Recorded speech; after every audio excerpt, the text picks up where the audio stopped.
अस्सलाम वालेकुम नाज़रीन, मैं हूँ आयशा शब्बीर और आप देख रहे हैं ABN न्यूज़ इंटरनेशनल। नजर डालते हैं आज की अहम खबरों पर। सूबाई वजीर सईद गनी ने पंजाब हुकूमत की सस्ती बिजली स्कीम को सियासी दिखावा करार दे दिया। अपने बयान में उन्होंने कहा, पंजाब हुकूमत की स्कीम तो 45 अरब की है और इश्तिहारी मुहिम में लगने वाले अरबों रुपए अलग हैं। सईद गनी ने कहा, सिंध हुकूमत किसी की अंधी तकलीद नहीं करेगी। आवाम को 2 महीनों के लिए 2-4 हजार का रिलीफ देने के बजाय मुस्तकिल बुनियादों पर मसले का हल निकाला जाए तो सिंध भी 45 अरब रुपए देने को तैयार है। वज़ीर इत्तलात पंजाब उज़्मा बुखारी ने सिंध के वज़ीर सईद गनी की प्रेस कॉन्फ्रेंस पर रद्द-ए-अमल का इजहार करते हुए कहा कि पिछले 3 दिन से सिंध हुकूमत परेशान है कि पंजाब हुकूमत ने बिजली के बिलों में रिलीफ क्यों दे दिया। लाहौर से उज़्मा बुखारी ने अपने बयान में कहा है कि भाई पंजाब के वज़ीर आला को अपने सूबे के अवाम की फिक्र है। मरीम नवाज ने अपने सूबे के फंड से अपने अवाम को रिलीफ दिया है। उन्होंने सईद गनी से कहा कि आप हसद न करें, हिम्मत करें और सिंध के अवाम को रिलीफ दें। अवामी रिलीफ के इक़दाम पर फजूल किस्म की सियासत करना बाइज़े ताज्जुब है। मरीम नवाज नवाज शरीफ की बेटी है और नवाज शरीफ ने हमेशा अवाम की बात की है। वज़ीर इत्तलात पंजाब ने मजीद कहा कि अवामी जमात होने की दावेदार के तमाम वुज़रा और तर्जुमान 3 दिन से अवामी रिलीफ ही के खिलाफ बयान दे रहे हैं। मुशीरे इत्तलात खैबर पख्तूनख्वा बैरिस्टर मोहम्मद अली सैफ ने कहा है कि इंटरनेट सुस्त करने के गैर आईनी इक़दाम से अवाम रुल रहे हैं। पेशावर में मीडिया से बात करते हुए उन्होंने कहा कि स्लो इंटरनेट से ऑनलाइन कारोबार को अरबों रुपए का नुकसान पहुंचा। उन्होंने कहा, मुल्क में स्लो इंटरनेट ने ई-कॉमर्स, डिजिटल और IT सेक्टर को तबाह कर दिया। दूसरे ममालिक अपने शहरियों को 5G और जदीद इंटरनेट सर्विस फराहम कर रहे हैं। नाअहल वफाकी टोले ने मुल्क को पत्थर के जमाने में धकेल दिया।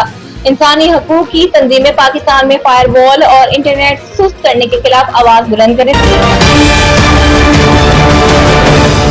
हुकूमत सिंध ने मुनशियात की तैयारी में इस्तेमाल होने वाली अशिया के खिलाफ ऑपरेशन का फैसला कर लिया। सीनियर सूबाई वजीर शर्जील इनाम मेमन की ज़ेर सदारत महकमा excise and narcotics control wing का इजलास हुआ। इस मौके पर उन्होंने मुनशियात की तैयारी में इस्तेमाल होने वाली चीजों के खिलाफ भी क्रैकडाउन का हुक्म दे दिया।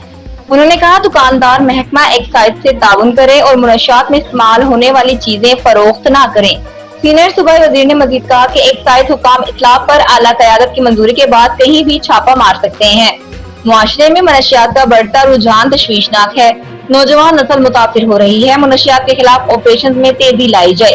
रेंजर्स और पुलिस मुकम्मल तामुन कर रही है। शर्जील मेमन ने यह भी कहा कि महकमा एक्साइज की मोबाइल गाड़ियों को मुकम्मल तौर पर फाल और अहम मकामात पर चेक पोस्ट कायम की जाए। मुराद अली शाह ने कहा है कि अजीबोगरीब ऐलानात हो रहे हैं जिसकी वजह से हम परेशानी में आ जाते हैं। जिला अस्पताल कराची में नए यूनिट्स की इफ्तिताही तकरीर से खिताब करते हुए उन्होंने कहा कि अब वो इन बेवकूफियों के ऐलानात का क्या जवाब दे। मुराद अली शाह ने कहा कि मुझे नहीं पता लोग टीवी पर आने के लिए वक्त कैसे निकालते हैं। काम बताने से ज्यादा काम करने पर यकीन रखता हूँ। अगर मैं टीवी पर आकर बताता रहूंगा तो काम कैसे करूंगा, इसीलिए हमारे चेयरमैन भी कुछ नाराज हैं। वज़ीर आला ने कहा कि 25 साल का मुआहदा हुआ, इन 3 अस्पतालों का कंट्रोल सिंध हुकूमत संभालेगी। इससे पहले कोई हाथ भी नहीं लगा सकता। अगर कोई आएगा तो हम कहेंगे हमारे पैसे निकालें। शुक्र है वफाकी हुकूमत ने इन 3 अस्पतालों को देखना छोड़ दिया है। मुराद अली शाह ने कहा, तीसरी साइबर नाइफ मशीन का इफ्तिताह कर दिया। पीपल्स पार्टी ने पब्लिक प्राइवेट पार्टनरशिप बनाई। दोनों इमारतों के लिए अतिया देने वालों का शुक्रिया अदा करता हूँ। Subscribe and keep watching ABN News International.